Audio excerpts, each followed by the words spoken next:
ইতিহাসের সবথেকে বড় অঘটন ঘটেই গেল বন্ধুরা। আমরা মনে করছিলাম আয়ারল্যান্ডকে আমরা একতরফা হারিয়ে দেব, কিন্তু সেই আয়ারল্যান্ড দল ভারতীয় দলকে 34 রানে হারিয়ে দিয়ে ইতিহাসের ফার্স্ট টাইম বন্ধুরা ভারতকে টি-20 ম্যাচে হারালো। বন্ধুরা, এত বড় বড় প্লেয়ার, এত নাম থাকা সত্ত্বেও আয়ারল্যান্ডের দেওয়া 183 রান আমরা করতে পারলাম না। আমরা 148 রানে অল আউট হয়ে গেলাম। যে উইকেটে আজকে অভিষেক 20 বলে 50 করে, সেই উইকেটে বাদ বাকি কোনো ব্যাটসম্যানই টিকতে পারলো না। আর এই হারটা দরকার ছিল বন্ধুরা। আমাদের টিমের অহংকার বেড়ে গিয়েছিল, আমাদের গৌতম গম্ভীর কোচ, আমাদের সিলেক্টরদের অহংকার বেড়ে গিয়েছিল। আজকে যে বৈভব সূর্যবংশীর ব্যাটিং দেখার জন্য গোটা বিশ্ব অপেক্ষা করছিল, সেই বৈভব সূর্যবংশীকে আজকে অন্যায়ভাবে খেলায়নি। হয়তো বৈভব থাকলে আজকে আমরা জিতে যেতে পারতাম।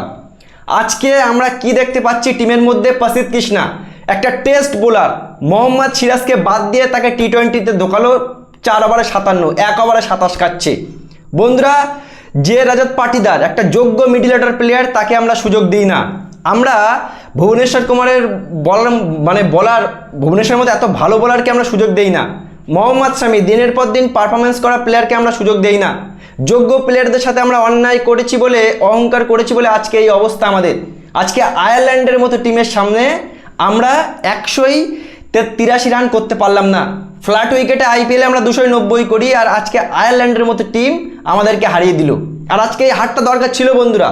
তার কারণ যোগ্য প্লেয়ারদের সাথে যখনই তুমি অপমান করবে, তাদেরকে ভারতীয় দলে সুযোগ দেবে না, তখনই এমনই হবে। প্রসিদ্ধ কৃষ্ণাকে টি-20তে ঢোকালো, মোহাম্মদ সিরাজকে বাদ দিল। ওয়ানডেতেও মোহাম্মদ সিরাজকে বাদ দিয়ে প্রসিদ্ধ কৃষ্ণাকে ঢোকালো। বলতে পারবে এই প্রসিদ্ধ কৃষ্ণা আর ওয়াশিংটন সুন্দর, এই দুটো প্লেয়ার কি টি-20 প্লেয়ারের যোগ্য? এদের থেকে ভালো প্লেয়ার কি আর কেউ নেই ভারতীয় দলে? আজকে বন্ধুরা কি হলো এটা? আমরা আয়ারল্যান্ডের মতো টিমের সামনে হেরে গেছি। আয়ারল্যান্ডের মতো টিম আমাদেরকে হারিয়ে দিয়ে চলে গেল। এই হারটা সত্যি বন্ধুরা দরকার ছিল। যোগ্য প্লেয়ারদের সাথে দিনের পর দিন অন্যায় অত্যাচার হচ্ছিল বলে আজকে এই হারটা ভারত হারলো। কি বলবে বন্ধুরা? এখন আয়ারল্যান্ডের মতো টিমও আমাদেরকে হারিয়ে দিয়ে চলে যাচ্ছে, এত বড় বড় নাম থাকা সত্ত্বেও।